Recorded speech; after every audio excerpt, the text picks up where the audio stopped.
Welcome to On Defense and Security, a podcast that examines domestic and international defense and military affairs. Through conversations, we will bridge the gap between academic research and policy and provide a platform for informed discussions, enabling our listeners to better understand critical issues.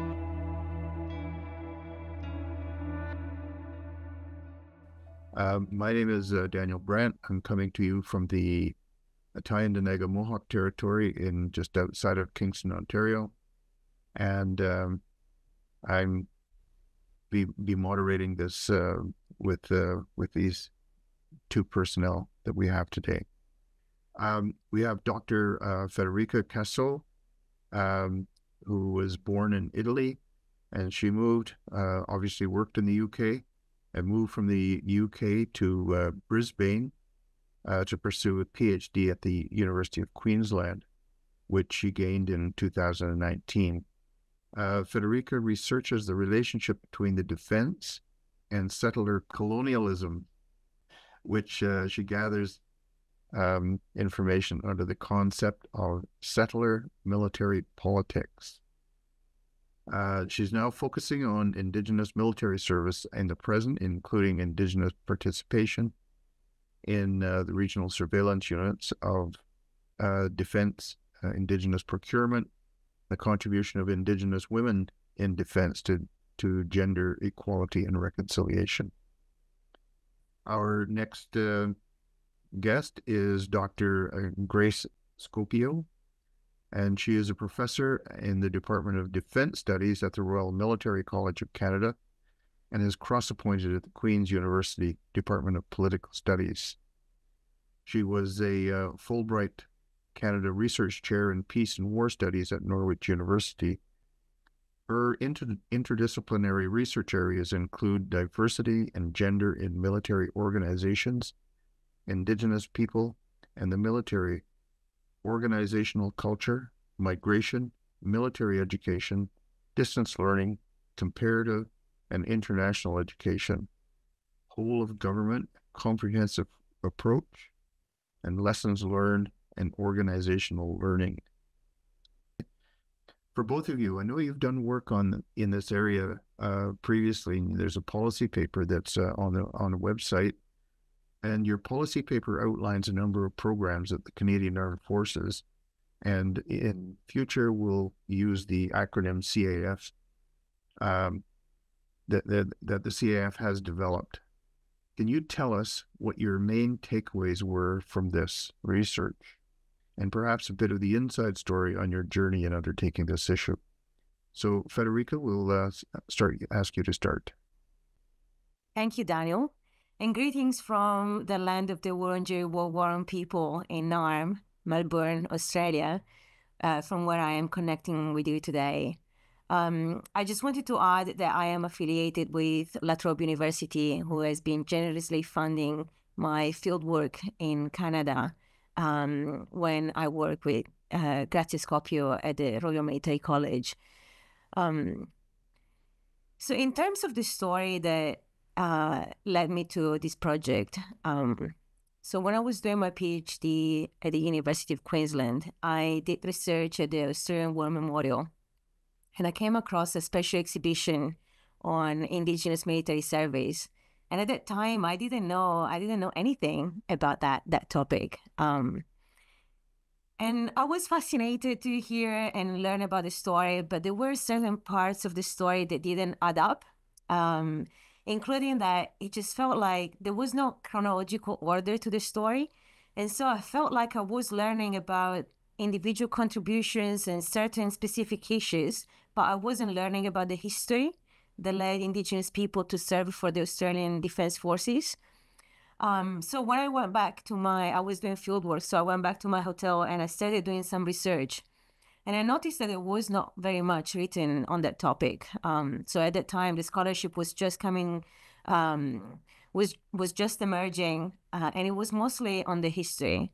And something that I realized was that there was nothing on what we call in Australia the frontier wars. So that's the warfare between Indigenous peoples and settlers in Australia.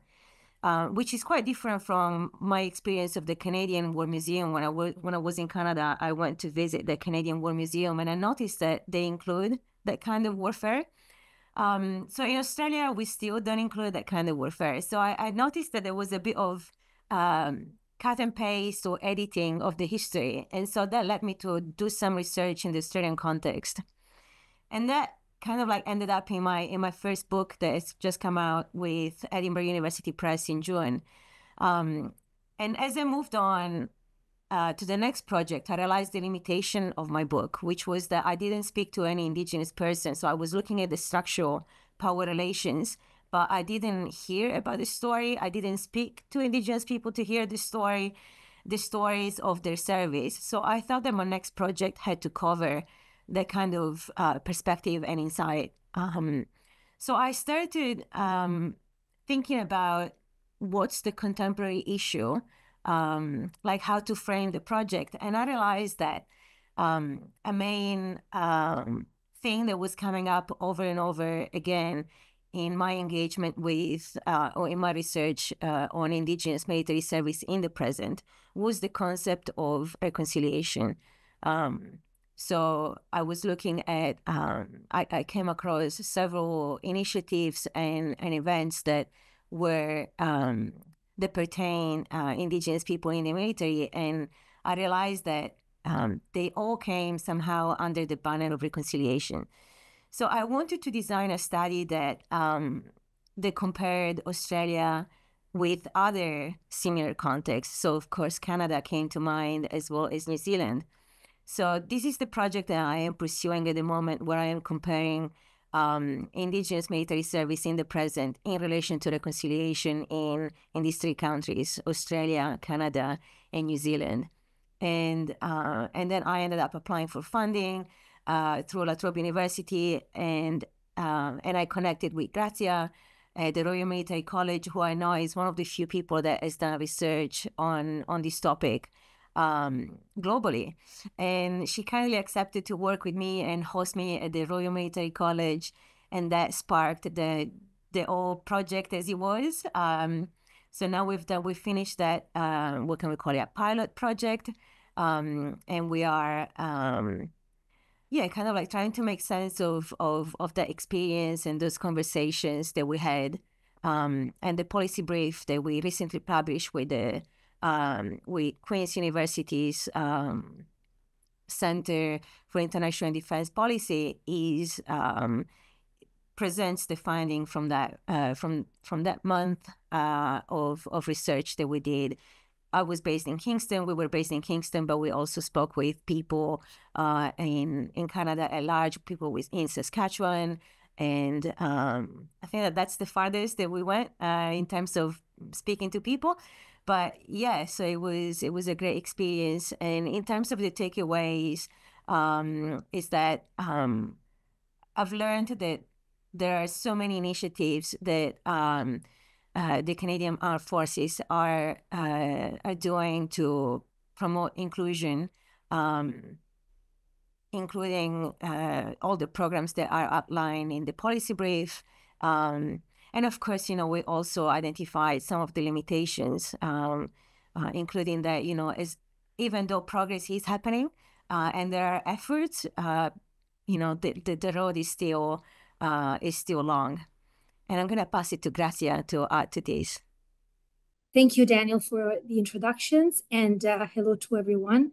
I am Grazia Scoppio. I'm joining you from the Royal Military College of Canada, situated on the traditional territory of the Haudenosaunee, Anishinaabe, and Huron-Wendat peoples, where we're proud to deliver the Indigenous Leadership Opportunity Year, or ALOI.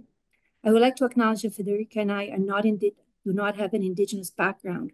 We are both Caucasian female scholars who were born in Italy, although in different parts of Italy. She's from the beautiful island of Sardegna. I'm from the heel of the boot, from Puglia. And we immigrated respectively to Canada, myself, and Federica to Australia. And however, we share a research interest in researching the experiences and gathering the stories of Indigenous peoples in defense organizations. In terms of my own journey in undertaking research interest in these issues, much of my research for over the past 2 decades has focused on military personnel, in particular issues of diversity, starting with a 2007 international study comparing diversity best practices across the militaries of the 4 ABCA nations, which took me across Canada, the UK, the US, and Australia. That in turn led to another study that took me to New Zealand as an example of best practices in terms of their integration of Maori culture and language in their military. And that's how my journey began. Federica just explained our connection.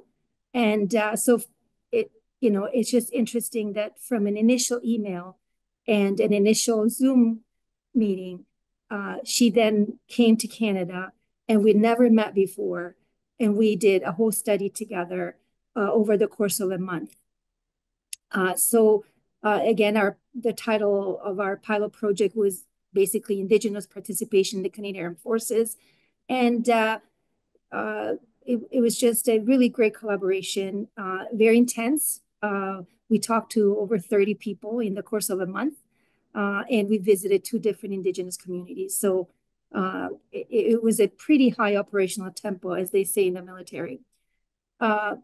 There were many takeaways, to be honest, Daniel, but if I were to say one of the biggest one for me of this collaborative pilot project is that we can really identify some links between Indigenous participation in the Canadian military and efforts of reconciliation by national defense, even though at times these links may not be clear and they might not be just stated in policy. So that was one of my biggest takeaways.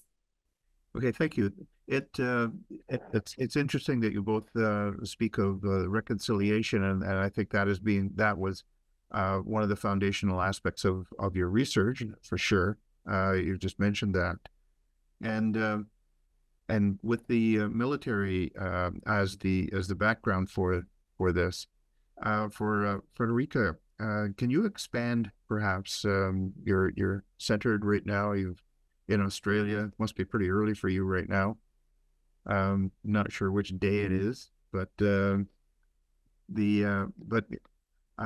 you expand on the differences you see between the military approaches in Australia and what you witnessed in Canada? Yes, it's Friday, 7 a.m. Thank you, Daniel. That's a very good question. So in my study, I found that the Canadian Armed Forces and the Australian Defence Forces have a similar approach and face similar challenges, in fact.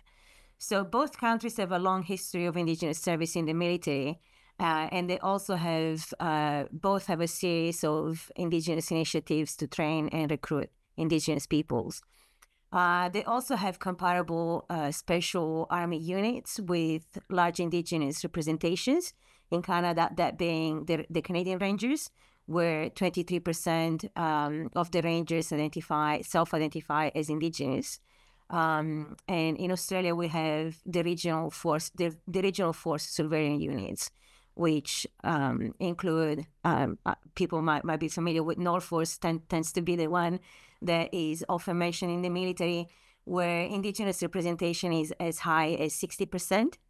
Then we have the 51st Battalion Far North Queensland Regiment, where Indigenous participation is 30%. And then we have the Pilbara Regiment, which is the only army unit in Australia to use an Indigenous, a motto with an Indigenous language. Perhaps a notable difference between the Australian Defence Force and the Canadian Armed Force, the Canadian Armed Force, is that the Australian Defence has something called the Defence Reconciliation Action Plan. So this is basically a document that outlines the goals and tracks the progress of the organisation in promoting Indigenous inclusion. This is part of how Australia set the path to reconciliation. Basically, every organisation is encouraged to have a reconciliation action plan so that they can keep track over time. And the Defence issued the first one in 2010. And the aim of that first document was to build enduring foundations towards reconciliation by changing perceptions of Indigenous issues, creating specialized recruitment pathways for Indigenous peoples in the military, and establishing a support network to train Indigenous personnel. Then there was a second National Defense Reconciliation Action Plan that was issued in 2015, and then the final one was issued in 2019. The last one actually expired in 2022, and a new one is yet to come. So we're still waiting for the new policy that outlines Defense's commitment to Indigenous inclusion and reconciliation. And the last one outlines a commitment to what I find interesting about the last one, actually the last two action plans, is that they outline a commitment to Indigenous defense procurement. So this is basically a commitment to issue contracts to companies that work in defense that have a majority of Indigenous peoples in the board. And what I find interesting in the case of Australia is that defense turns out to be by far the largest contractor of Indigenous peoples in the country. So only in the last 2 years, defense committed 680 million, and since 2015, defense committed 1,086 billion towards Indigenous businesses, having funded over 550 Indigenous businesses. And yeah, I think that these numbers are astonishing, and more research needs to be done, and that this is actually what I am focusing on at the moment in the Australian context. I want to understand like these companies and like this kind of like flow of money in the Australian context, and how that is helping, if at all, Indigenous businesses flourish in the Australian context. There is another key difference or another key aspect of the Australian defense approach to Indigenous engagement in Australia, which is the long-standing Army Aboriginal Community Assistance Program, which was established in 1998, where basically every year the Army works with one or two remote Aboriginal communities on some sort of development project that can be, the building medical infrastructures or improving access to education and health, or some level of like knowledge sharing from Indigenous communities to defense, or some program to basically support the Army force projection through Indigenous knowledge of the territory. So they have these established connection between the Australian Army and remote communities in Australia. And that's another area where there is very little research, and I think it's worth studying, and that's where some of my efforts are going at the moment. Yeah, I think I'm just gonna leave it here. So there are like this is what the Australian context. This is what's happening in the Australian context, basically. Great. Well, thank you. That sounds like there's been a lot of policy issues that have been looked at and undertaken in Australia. Perhaps, Grace, I'll ask you that in the policy paper, you've outlined a number of the programs and the steps that the Canadian military have undertaken. But in that policy paper, there were some issues that were raised that talked about the people leaving the programs and the percentage of people that were the targets just were not met. But there were some issues that were raised that some of the instructors in the military, the Indigenous programs, were not familiar with any Indigenous values, which reflected the participation and continued participation of the Indigenous members. In your experience, and you certainly have a lot of experience as we hear, what kind of changes have you seen in the military in Canada, in the military policy, and particularly from senior management that would support reconciliation? So yes, we did find that certainly, nothing is perfect. There are good efforts, good initiatives, good programs, but obviously there's room for enhancements and improvements. So if we look at the sort of the policy and strategic level. So just to understand the context of the Canadian Armed Forces and Department of National Defense, or D&D CAF.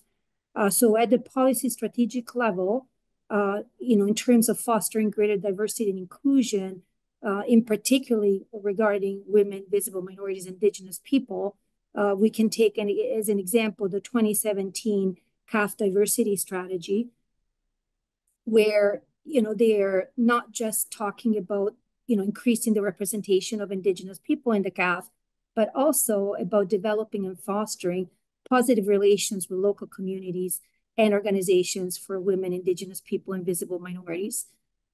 In the new 2024 defense policy, our North Strong and Free, there's also mentioned increasing partnerships with Indigenous peoples and Northern communities. Then if we look at the different portfolios across D&D CAF, there are several. So there's the Defense Team Indigenous Affairs Committee. There is the D&D CAF Indigenous Reconciliation Working Group. There are Defense Team Champions, Defense Indigenous Advisory Groups across various bases and wings. There are also Indigenous advisor positions across different D&D CAF organizations. And very recently, just in 2024, early 2024, they sort of got together and created the Assembly of Defense Team Indigenous Advisors with the aim to coordinate efforts and share best practices. Also at the base level, base and wings, there are different Indigenous elders positions. And if we look at the sort of more operational, tactical level, at the recruiting level, there are Indigenous recruiters, and there are, as we mentioned, CAF Indigenous programs. So the first one being the Bold Eagle in 1989, several others have followed. And, the way we're looking at them through the project is that we don't see them as simply recruitment tools to increase representation of Indigenous members in the CAF, but they are also providing Indigenous youth with potential career if they wish to join, opportunities to develop leadership skills and gain various experiences, and which they can then bring back to their community. Very recently, also, Defense started the Defense Indigenous Reconciliation Program, which is a grant to fund work that helps basically to build and develop these relationships between Indigenous communities and D&D CAF. So this, I hope, addresses in part your question. Okay, yeah. Well, there seems to be a lot of activity and interest in both Australia and Canada in the military in terms of trying to provide programs that would be of interest to Indigenous members. Perhaps for a question to both of you, in your research and in looking at that, and Federica, you mentioned that when you first started, you had very little knowledge of Indigenous issues and all that.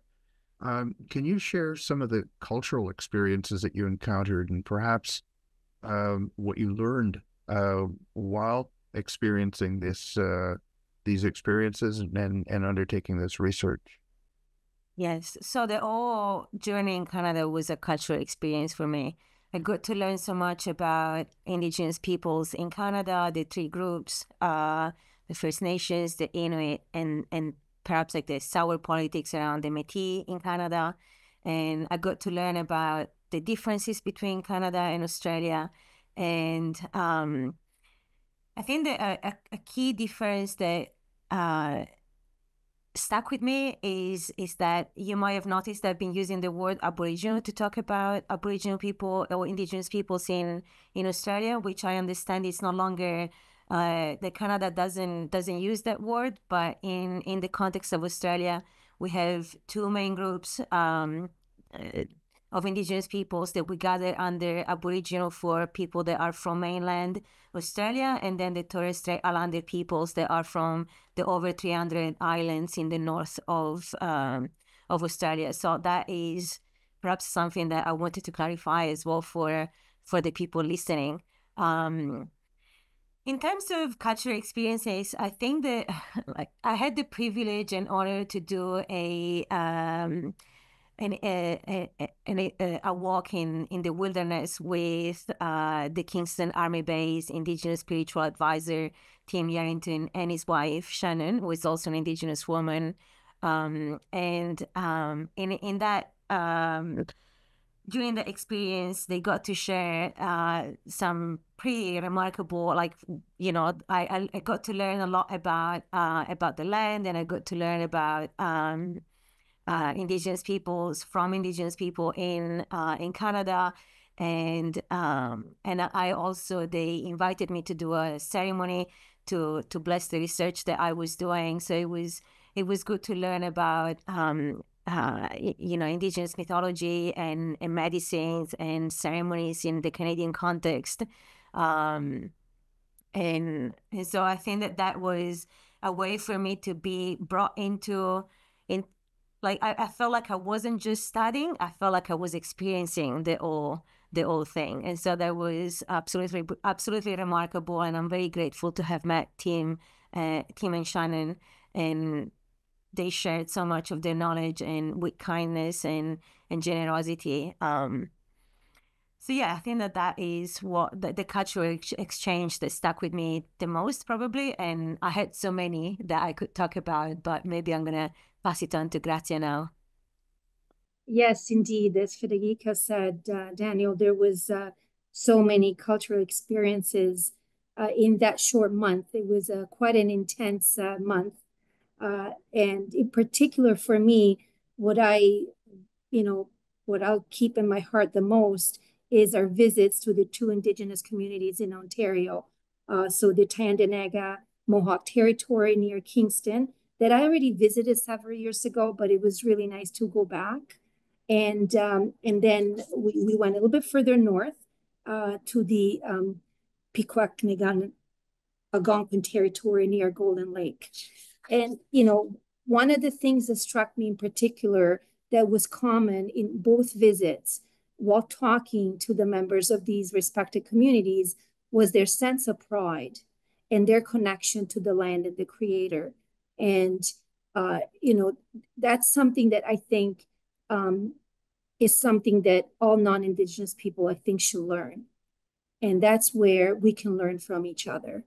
And it also struck me that we don't visit these communities enough. So, you know, I'm very blessed. I have several Indigenous communities very close to the Kingston area. And, you know, I hadn't been to Tyendinaga in years. And it's right there. It's at my fingertips. So I think we need to do more of these sort of sharing of respective experiences and learning from each other. And I think that's you know, a great way for me anyways. That was a great learning, cultural learning part for me. That's great. Well, thank you. Well, certainly, as home being the Tyendinaga Mohawk Territory here, I share that. I worked outside of the territory for a number of years and have come back home, and it's so nice to be back home where I grew up. One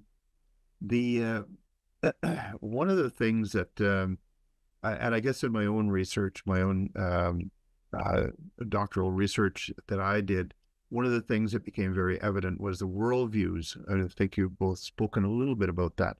The worldviews of Indigenous people is markedly different than Western worldviews.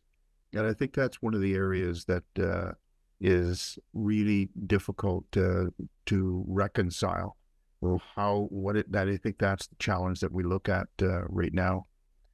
Back to the policy paper that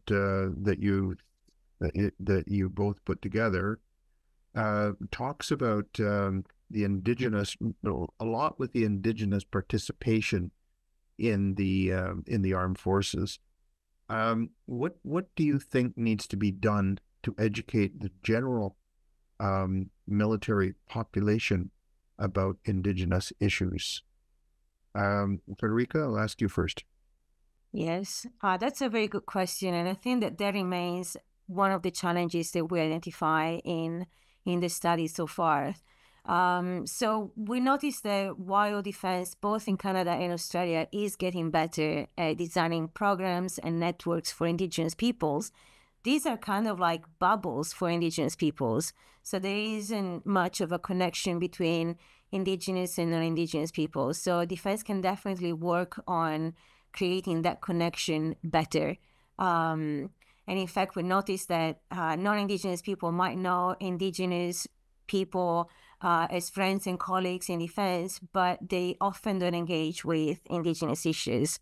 And that, in our study came out that that might be down to busy schedules. So it's often the case that there are events on Indigenous, or like, let's say, Indigenous ceremonies that are poorly attended by non-Indigenous members. And I would say that that's not necessarily because of a lack of want, but from a lack of time. So perhaps there might be something to be said about, fostering the kind of connection by actually making time for these shared ceremonies.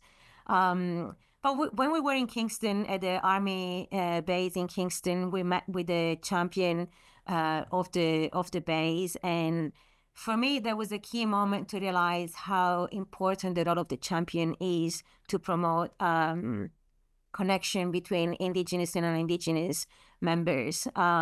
So the champion is usually a person or in position of authority, doesn't have to be an Indigenous person, but they have the key role to advocate for Indigenous members on matters that are important to Indigenous defense members.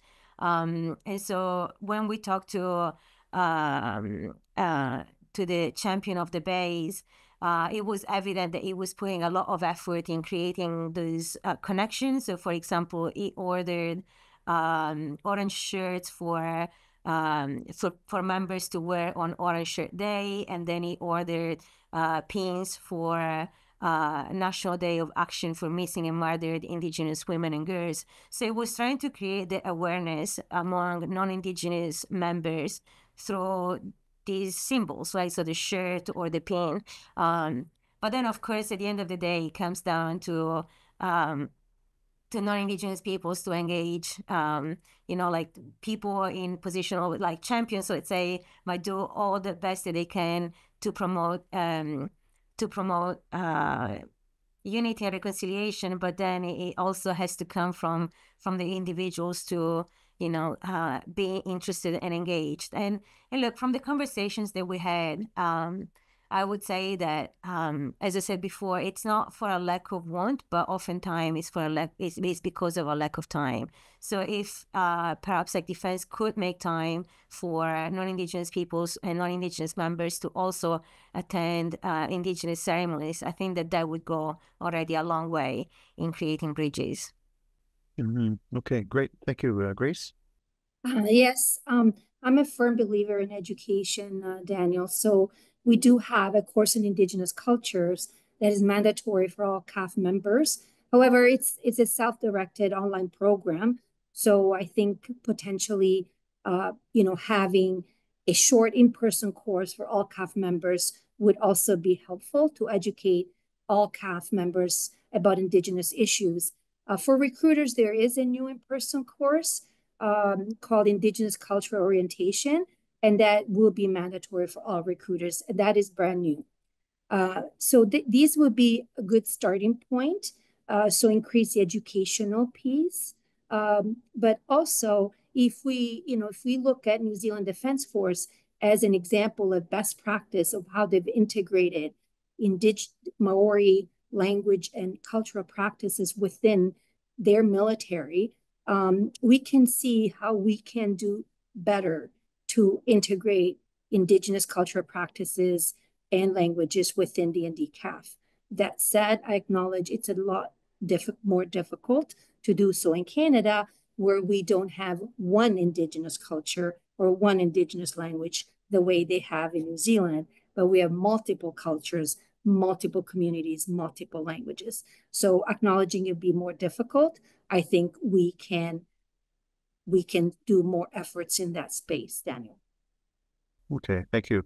And yes, no, I do know that there are approximately 70 different languages in Indigenous languages being spoken right now in Canada, although a lot of them are on the verge of extinction. And I think there's a great effort right now to try to revitalize a lot of the languages. In your work, in your research, and particularly when you were going to the communities and dealing with students and sharing information on your research, as educators, and I'm sure you share the same experiences as I have as being in the classroom. I learned I learn as much from the students as I think that I'm imparting on them. And during this research, can you expand a little bit and tell me what you think you've learned? I've learned a lot. Like, this research was nothing like how I expected it. I've learned about the passion that individuals have in defense to advance Indigenous peoples in defense. And look, personally, when I started this research, I felt a bit skeptical of defense as an institution of recognition and reconciliation. But I feel like after having done this project in Canada, I can appreciate better the opportunities that defense can create to advance Indigenous peoples economically and socially. Of course, challenges and questions remain. So, for example, the road to meaningful reconciliation and integration is still long. So while defense has carved spaces for Indigenous people, we've just talked about the fact that there needs to be more bridges between Indigenous and non-Indigenous peoples on matters that are important to Indigenous peoples.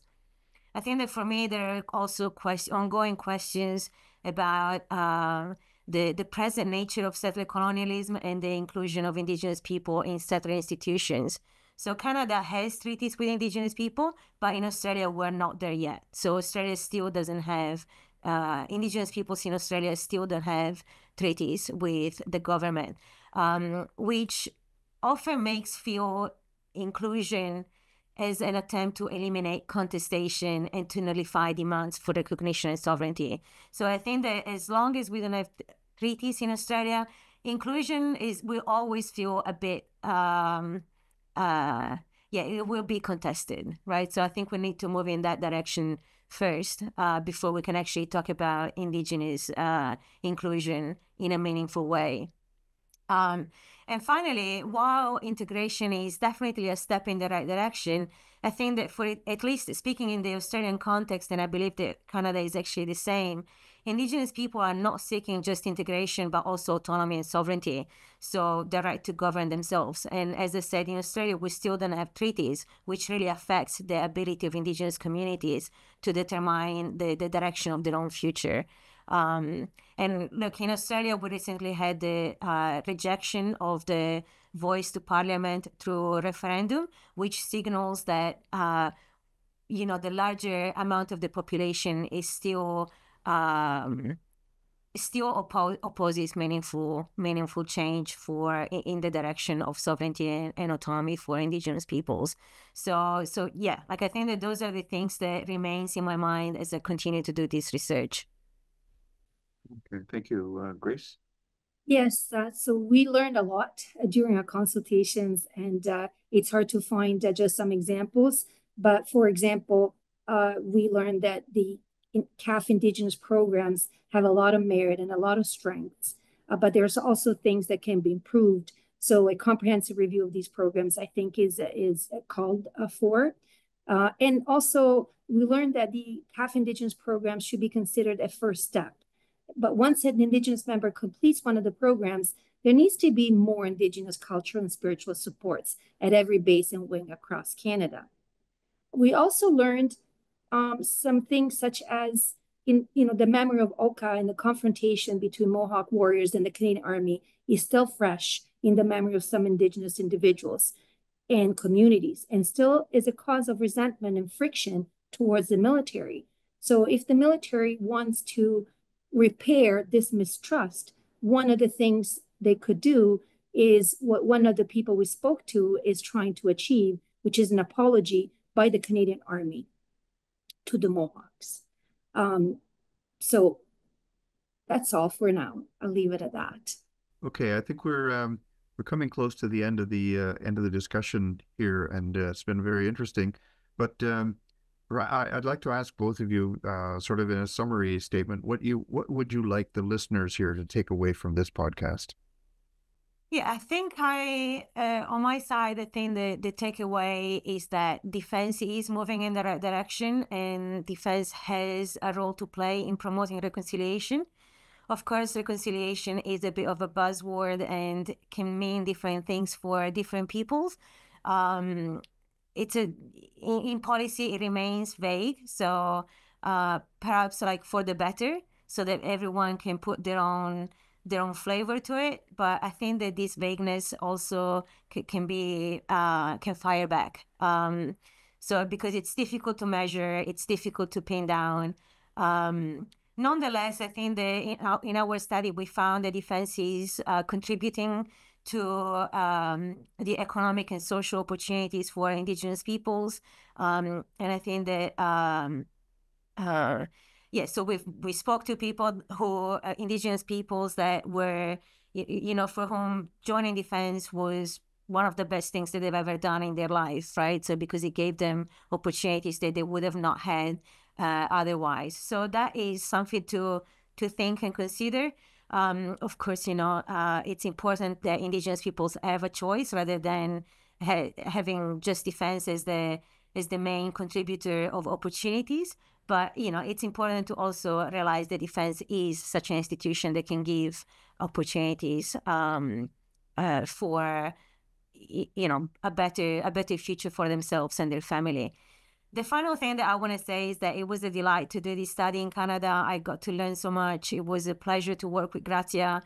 I am humbled and honored to have been able to speak to over 30 people who are directly involved in advancing Indigenous people in defense. I hope that this study continues. I think it's an important area to understand and advance. So I hope that, funding will come to continue studying this topic. Thank you. Thank you, Daniel, as well, for leading this. Great. Thank you. Thank you very much. Grace? Yes, I echo Federica's words. It was great to conduct this pilot project together. And we did learn a lot, but I feel like we just scratched the surface and there's so much more to learn. And so that's the privilege, I think, of being researchers, that we can always do more and learn more. One takeaway that I'd like the audience, I guess, to think about is that within the defense space anyways, there's been a lot of progress. So we are making progress, and there's a lot of efforts towards Indigenous participation and inclusion. There is no mistake about that. The efforts are there, the activities, both at the strategic level and at the recruiting level. However, we can do more. And so let's just take an example. The CAF Indigenous programs are very good programs. They can be improved, but the way we should look at them is they're like a first step. In the same way as doing a land acknowledgement is a first step towards reconciliation. But reconciliation is a journey and not a destination. Great. Well, thank you very much. And I do know that from dealing with Indigenous people all across the country throughout my own career, and there is a strong military representation, and always has been, both in both world wars. There were a lot of people that joined the military. A lot of First Nations people joined the military and served in the military, and there's a lot of respect for that in the communities as well. So it's been an interesting conversation. I think it's the beginning of and as you say, Grace, it's a reconciliation. It's one of the first steps that we can do. And I thank you both for your time, and it's been a pleasure dealing with you both again, because we met you both at Tyendinaga, and you're welcome back anytime. So again, thank you very much, Nyamangoa, and good luck in the next step. So thank you. Thank you. Thank you so much.